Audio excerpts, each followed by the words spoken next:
개장 전 미리 투자 뉴스 확인하고 전략 정비하는 시간입니다. 투자 뉴스앤전략. 오늘은 야천투자연구소 남인호 소장 그리고 GL스토리 박창윤 대표, 휴먼자산운용 윤여민 이사와 함께하겠습니다. 세 분 어서 오세요.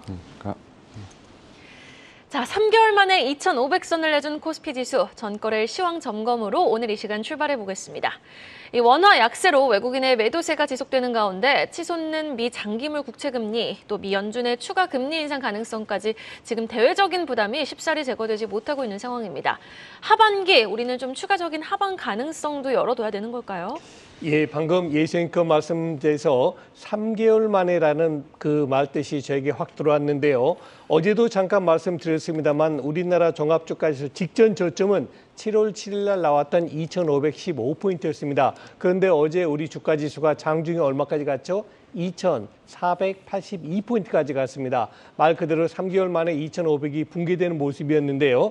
자, 이렇게 되면은 어제 제가 잠깐 말씀드린 대로 이제 1월 달부터 8월 달까지 왔던 상승 추세, 강세 장세는 일단락 됐다라고 보시면 되겠습니다.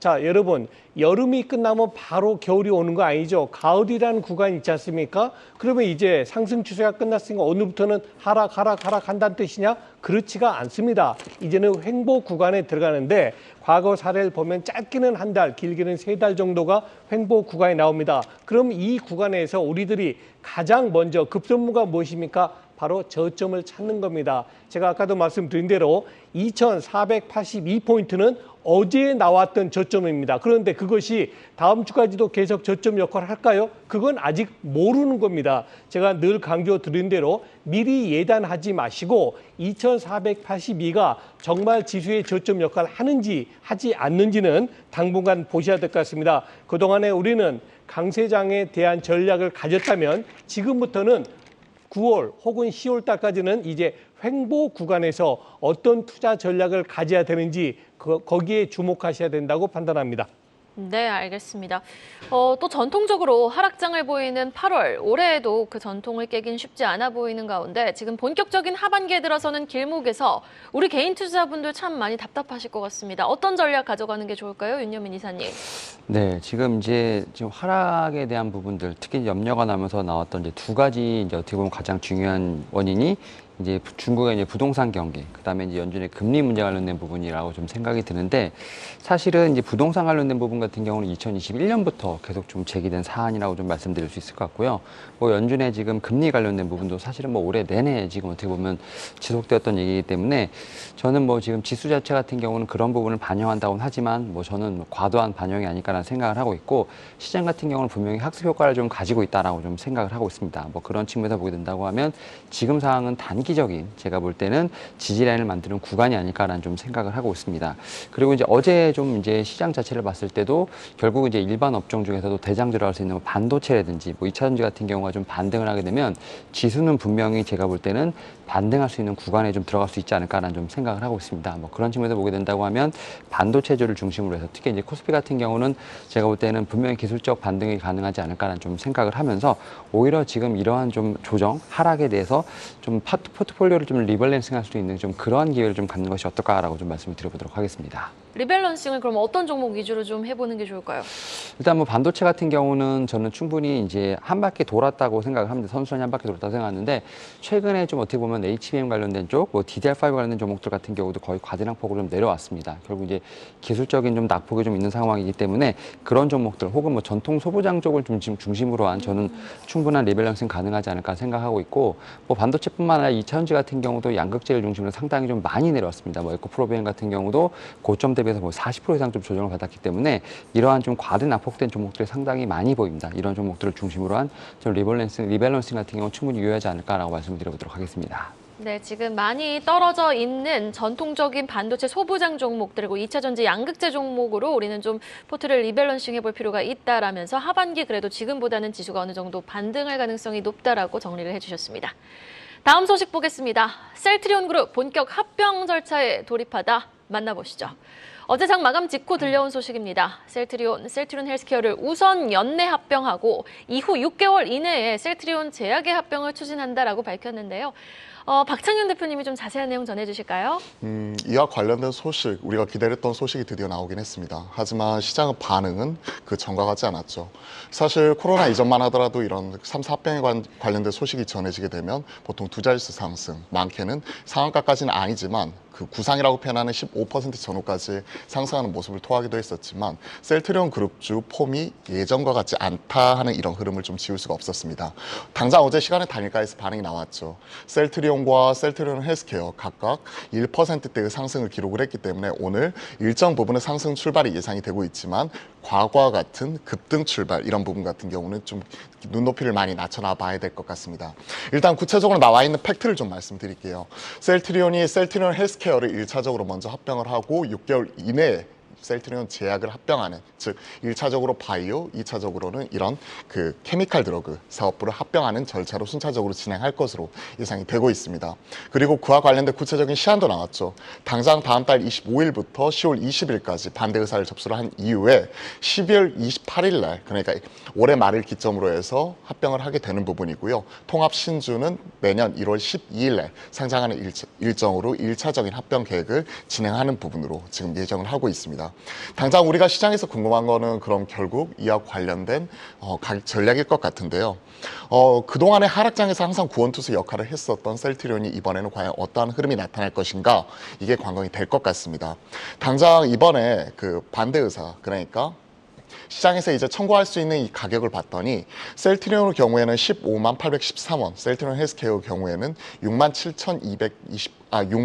725원이기 때문에 이 부분을 생각을 하면 현재 시가 대비해서 대략 한 5% 전후 낮은 가격이거든요. 그렇기 때문에 이로 인해 합병으로 인해 여기에서 추가적으로 두 자릿수 그리고 혹은 상한가까지 급등은 나오진 않겠지만 만약에 추가적으로 하락을 하게 된다면 분명히 하락의 안전판 역할은 충분히 해줄 수 있겠다는 측면에서 우리가 셀트리온 바라볼 수가 있을 것 같습니다.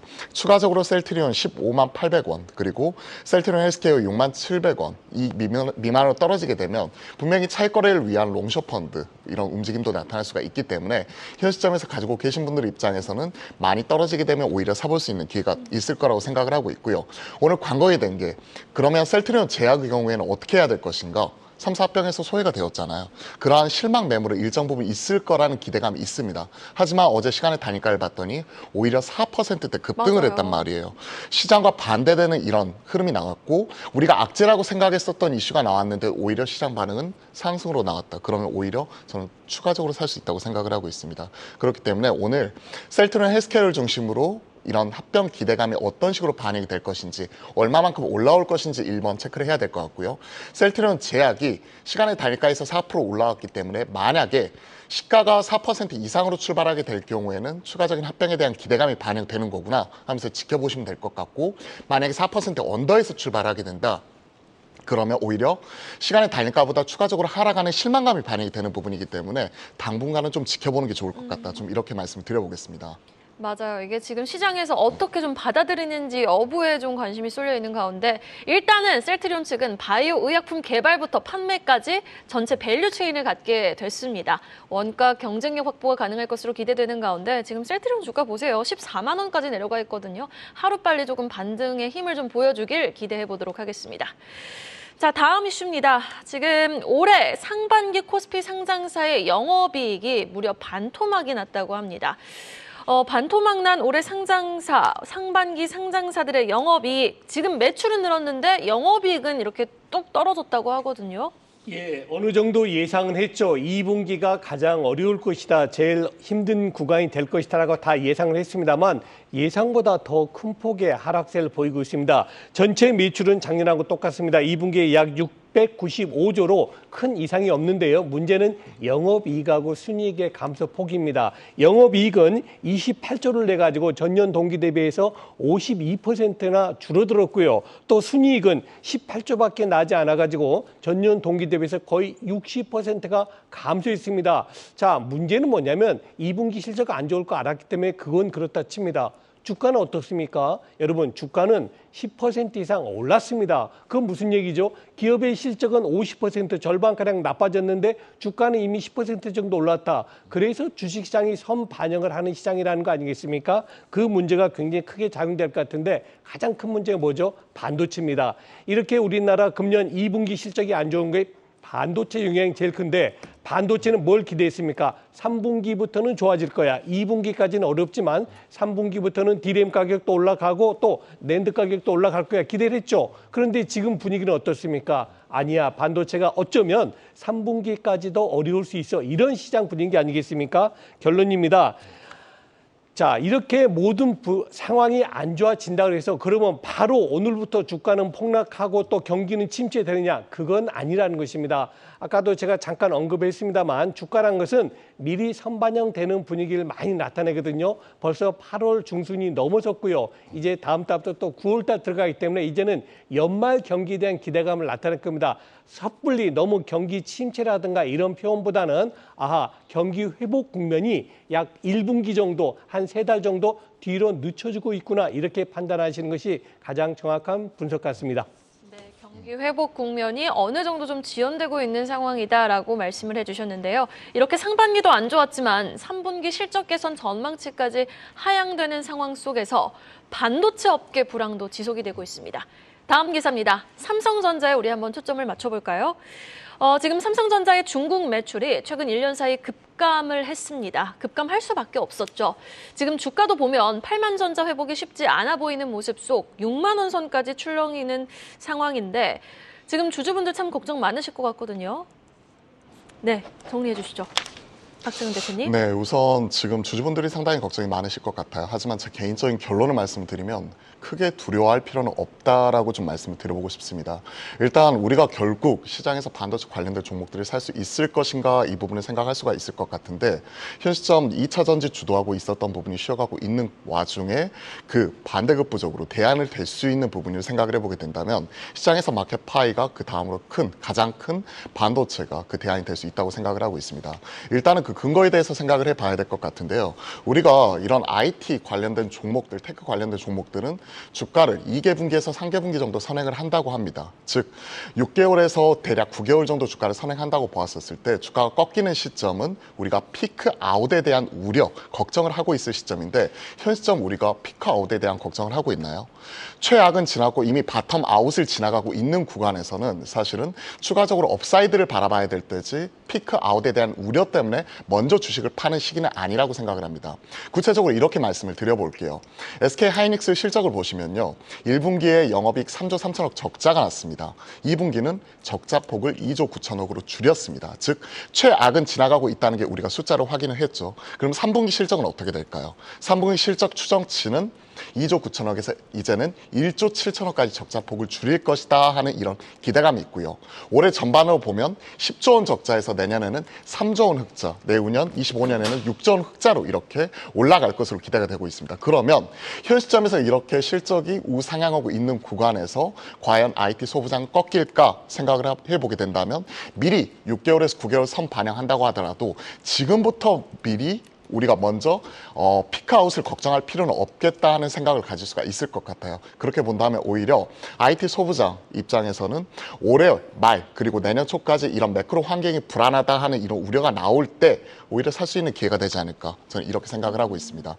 일단 SK 하이닉스 대장으로 보고 있고 SK 하이닉스가 완전히 주봉상 흐름이 꺾이기 전까지는 관련된 IT 소부장을 살 수 있다고 생각을 합니다. 그러면 이와 관련된 이런 종목들을 살 때 모든 종목을 다 살 수 없잖아요. 한 200종목이 넘어가는데 다 살 수가 없는데 그럼 그러한 종목들을 어떻게 치를 것이냐 생각을 해보게 되면 2분기 실적 성적표가 나왔습니다. 지금 가장 어려운 환경 하에서도 빛나고 있는 종목이 업황에 돌아서게 된다면 과연 어떻게 될까? 생각을 해보게 되면 2분기 실적 베이스를 기준으로 올라올 수 있는 종목들을 추려 사야 된다고 생각을 합니다. 그러한 측면에서 생각을 해보게 된다면 이번에 소재업체 중에서는 월덱스 같은 기업이 있고요.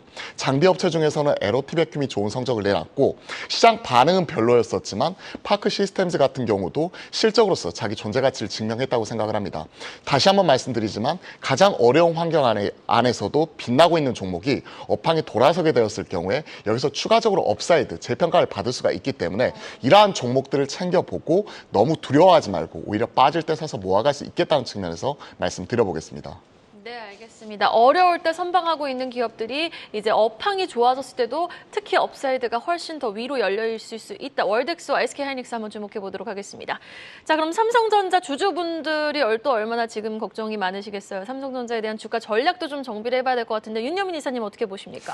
네, 일단 뭐 삼성전자 같은 경우는 저는 분명히 좀 반등이 가능하지 않을까라는 좀 생각을 하고 있는데요. 특히 이제 우리가 앞에서 좀 말씀하셨던 특히 이제 반도체 관련된 부분들 업황에 대한 바텀 아웃은 좀 어느 정도 확인했기 때문에 그 상황에서 이제 결국 업사이드를 좀 봐야 되는 부분이 있다라고 볼 수 있을 것 같습니다. 다만 이제 뭐 최근에 보게 되면 뭐 HBM 관련된 부분도 있습니다만 저는 삼성전자 같은 경우는 파운드리 관련된 부분을 좀 계속 봐야 되지 않을까 생각합니다. 뭐 수율에 관련된 부분도 상당히 좀 잘 잡혀가고 있는 상황에서 최근에 같은 경우는 뭐 이제 자동차뿐만 아니라 로봇까지도 제가 볼 때는 파운드리 영역이 좀 넓혀가는 좀 상황이기 때문에 그런 측면에서 보게 된다고 하면 저는 충분히 반등의 가능성은 있지 않을까라는 좀 생각을 하고 있고요. 지금 상황에서 저는 분할 매수로 좀 대응이 가능하지 않을까. 다만 이제 SK하이닉스가 좀 베타가 크기 때문에 SK하이닉스보다는 삼성전자 같은 경우는 제가 볼 때는 뭐 두 자릿수 초반 정도의 어떤 상승률을 좀 체크해 보시면서 제가 볼 때는 대응하시는 게 어떨까라고 말씀드려 보도록 하겠습니다. 네, 지금의 조정을 분할 매수 전략으로 좀 이용해 보자라고 삼성전자에 대한 긍정적인 진단까지 들어봤습니다.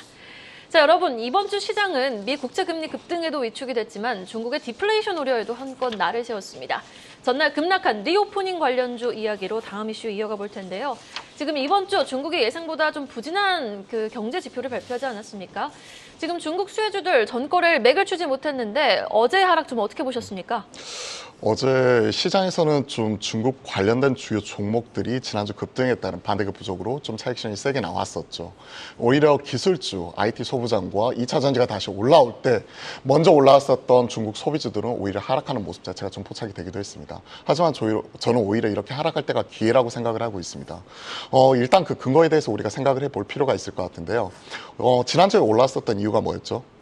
8년 만에 없던 게 새로 생긴다. 즉 중국 단체 관광객이 2016년 이후에 이러한 부분이 이제 공식적으로 해제가 되면서 국내에 몰려 들어오기 시작을 한다 하는 부분이 팩트입니다. 시트립에서는 이런 부분이 풀렸고 이와 관련된 실질적으로 이런 페리라든지 관련된 관광선 자체가 움직이는 흐름 자체가 이미 포착이 되고 있죠. 이런 부분은 팩트고. 근데 어제 빠졌었던 이유는 뭐였죠? 일단 1번 수급적으로 IT 소분장과 2차 전지 올라오면서 많이 오른 데 따른 수급상 순환매가 나타났다.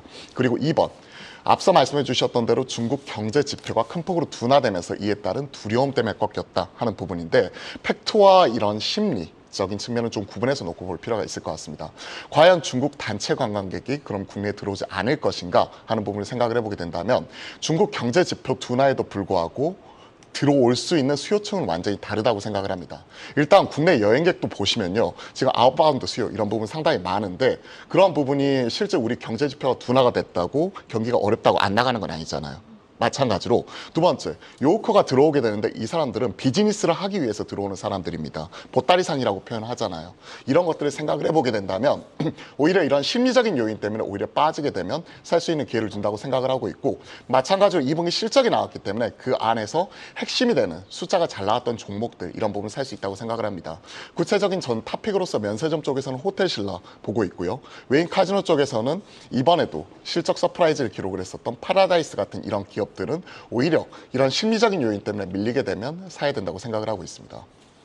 네, 알겠습니다. 호텔 신라와 파라다이스 한번 주목해보자라고 말씀해 주셨는데 윤여민 이사님은 리오프닝 관련주 어떤 종목 좀 지켜보고 계세요? 네, 일단 앞에서 좀 말씀해 주셨기 때문에 좀 약간 좀 결을 달리해서 좀 미용 의료기기 쪽에서 한번 봐야 되지 않을까라는 생각도 하고 있고 관련해서 이루다라는 종목 좀 한 말씀을 좀 드려보도록 하겠습니다. 사실 이제 미용 의료기기 관련된 종목들 같은 경우는 좀 상당히 많이 출발을 했고 시세를 내고 있는 상황에서 제가 볼 땐 따라갈 수 있는 종목이 아닐까라는 좀 생각을 하고 있고 특히 이 회사 같은 경우 2분기 매출 한 146억 정도를 기록하면서 그래도 전년 동기 대비했을 때 27% 이상 상승했다라고 좀 말씀드릴 수 있을 것 같습니다. 여기에 또 이제 리팟이라든지 개인용 미용 의료기기 같은 경우가 좀 최대 분기 달성에 좀 어느 정도 견인이 됐는데 이러한 부분들이 좀 하반기에 좀 지속되지 않을까 생각합니다. 특히 하반기에는 개인용 신제품도 출시되고 있는 상황이기 때문에 뭐 상반기뿐만 아니라 하반기에 대한 매출 증가 여기에 따라 영업이익도 개선된다는 점 제가 볼 때 꼭 주목해 보시면 어떨까라고 말씀드려보도록 하겠습니다. 네, 알겠습니다. 마지막으로 지금 8월 시장 하락에 숨통을 조이는 주범이죠. 환율 이야기로 마무리해 보겠습니다. 하반기도 환율 이렇게 좀 부담스러운 수준일까요? 남인호 이사님? 네, 그래서는 안 되겠지만 지금 지금 분위기는 계속 그런 분위기가 이어지고 있습니다. 1번 중국의 부동산 위기, 2번 미국의 추가 금리 인상. 요것 때문에 우리 원화가 계속 약세를 보이고 있는데요. 일단 1,350원을 지키느냐 지키지 않느냐 잘 보셔야 될 것 같습니다.